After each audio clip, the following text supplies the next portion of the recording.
Hey guys, like always, whenever I do a video that might be a little bit longer, if there's something specific about this you want to know and don't want to watch the whole thing, be sure and go down to the description where I'll post some timestamps. That way you can go down there and just kind of cherry pick what you want.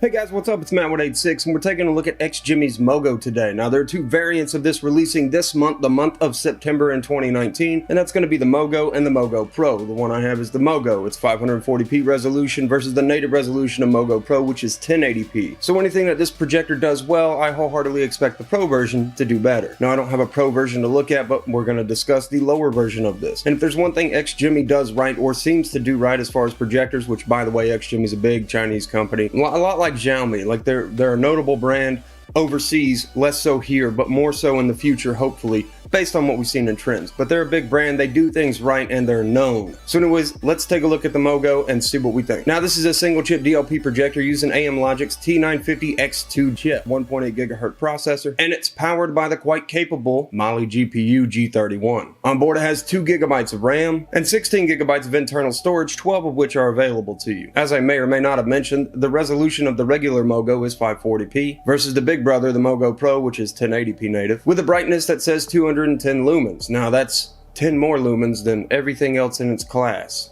It's kind of one of those things. It's like, well, they're 200. Well, I'm going to say ours is 210. Remember, nothing governs how they measure their lumens, but we kind of take that with a grain of salt. In my firsthand experience, though, it definitely does feel brighter. And while it's not as small as the Nebula Capsule 1, it's definitely very light. It's definitely very quality feeling. And I really kind of like that Sonos look that it has. Now, battery life boasts about 4 hours. I don't know if I agree with that. I get about maybe 3 hours when I'm watching it just on battery. Granted, I watch it on battery in standard mode because the power saver mode is pretty dim. It's so dim I don't like it, but I do watch in standard mode and get about that, maybe 2 hours, 45 minutes, 3 hours, which is pretty on par. A lot of these small projectors will tell you 4 hours, and I don't think really any of them kind of hit that 4-hour mark like they say they do, but there you have it. So there are definitely going to be some shortcomings to this projector, but for the most part, I've been thoroughly satisfied with its performance. It's got very vibrant colors. While it might suffer a little bit from things like screen door effect, looks pretty bad on this one, at larger distances that is, up close, smaller sizes, 55 inches, that all looks great. So when we have the projector further back and we get up close to it, we start to notice things like the screen door effect is kind of noteworthy to mention. But again, that's only on this version, which the 1080p version, I would expect this to be a lot more slimmed down. I don't expect you to see that as much on the other one. But in comparisons with things like Nebula Capsule, I'm no longer taking the Nebula Capsule with me when I go to watch on a projector, which I do about 2 times a week at least, sometimes 3. I'll take a projector with me and hook it up and watch movies, TV shows, things like that. It's no longer the Capsule. It's definitely this. This is definitely my option. It's a little bit brighter feeling. It's a lot more vibrant feeling. It just looks good all around. Now you might also notice it seems to have some borrowed inspiration of design because it looks very much like a Sonos speaker. And if some of you are wondering how that might sound, well, let's pause here and compare. Does it sound as good as the Sonos Play 1? I'm gonna go ahead and tell you no, it doesn't, but listen.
that should tell you just how good it is. If you hear that, those Harman Kardon speakers sound really nice inside. I think that while it's not as good as the Sonos Play 1, obviously it's not designed to be a speaker only. One thing that is nice about it though is if you have it set up across a room on a bookshelf or something, you can turn the screen LED lamp off so that you're not broadcasting an image and use it just as a bookshelf speaker. It connects seamlessly over Bluetooth and plays music just fine. I have no problems, no complaints with that whatsoever, and I kind of enjoy using it like that. Something also that's really neat about this projector is it features autofocus, and that's something I haven't really seen in these smaller kind of portable, more camping, more let's on the go truck driver, small business projectors. Something I haven't seen is the ability to autofocus the way this one does. It's pretty much out of the box, turn it on, point it at a wall, autofocus. Pull it back, it gets a little blurry, autofocus. The sensor in there is jam up. But more than it is at just focusing, it's got 40 degrees of horizontal and vertical keystone correction, so if you want it off to the side, you can do that. You might get a little bit of extra Overcast light bar, but that's really not a big deal to me. To somebody a little more on that professional level that's really going to care about some Overcast light, they might complain about that more than me, but I'm not going to, because I think it looks great, and for what it is, I have no complaints. I'm not talking about setting this up to replace the Epson 2150. I'm not talking about trying to make this thing, you know, one of my theater room projectors, but for what it is and what I do with it, man, that's perfect. That makes setup so easy. For those of you that are interested, does it support 3D? Yes, it also supports 3D. I've never really had people be like, well, what about 3D?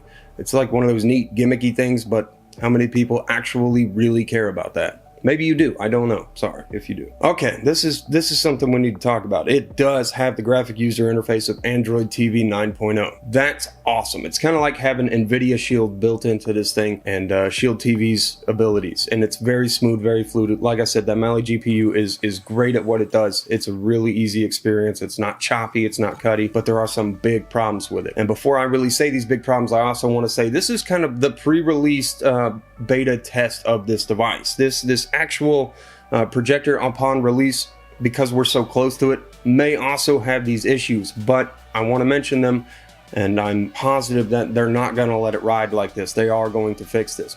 Netflix is completely unusable. That's strike one. You can't get Netflix. It's not optimized for this device. It will not let you launch Netflix from Android 9.0 TV built in. Number two is Hulu. Hulu will launch and let you pick shows, but part of the problem I have with Hulu is video playback failure. So we get 5 or so seconds of it playing fine, freeze. Audio continues just fine. It releases, you start seeing video again, freeze. And I've tried this on multiple networks, and I find that a big problem. Luckily, because of the inputs of HDMI and USB, I just use Roku when I want to watch on it, and that's pretty much my fix for it for now. I do 100% anticipate XGIMI's not going to let that ride, though. Like I said, I hope that they fix it. Whatever the problem is with not being able to launch Netflix, the freezing on playback with Hulu, those are two big apps that you don't want people shorted on. People shouldn't have to go to a Fire Stick, Apple TV, or a Roku stick just in order to enjoy the apps that they want to see. It should all be in here because it's offered all in here. Make it so it works. So the inputs on the back are a big one for me too. You have one HDMI, you have one USB, which you can use for storage, for putting things on, playing things off of, or charging or powering a device separately. You have a 3.5 millimeter in case you want to run 3.5 to 3.5 audio, some speakers externally, and it also has the DC power. On top, you have capacitive touch buttons for play, pause, things like that, skipping ahead. I don't actually use those much because the remote's so easy to use, and let's talk about the remote for a moment. So the remote is pretty fantastic, where like the Capsule is kind of that generic, you see this remote with a lot of different things. It's just sort of got, you know, Capsule on it or Nebula on it. The XGIMI remote is great. And on the bottom of the XGIMI remote, if you feel like for any reason it got out of focus, or if it got out of focus and didn't refocus, on the bottom of the remote, if you turn it up sideways, you can flip a switch so that it will both autofocus, and then you have control over the focus wheel from the remote, so you can digitally focus the shot to make it even better. I like that kind of quick control right there in my hands. And for the most part, it's just like most other remotes. You're able to navigate through whatever user interface you're looking at, whether it's on Netflix. Wait, you can't get on Netflix. Whether it's on Hulu, Pluto, something like that, or just navigating around Android 9.0, the remote works fine. It's perfect. As far as customization features go, they're kind of in the middle. You can go from standard to bright to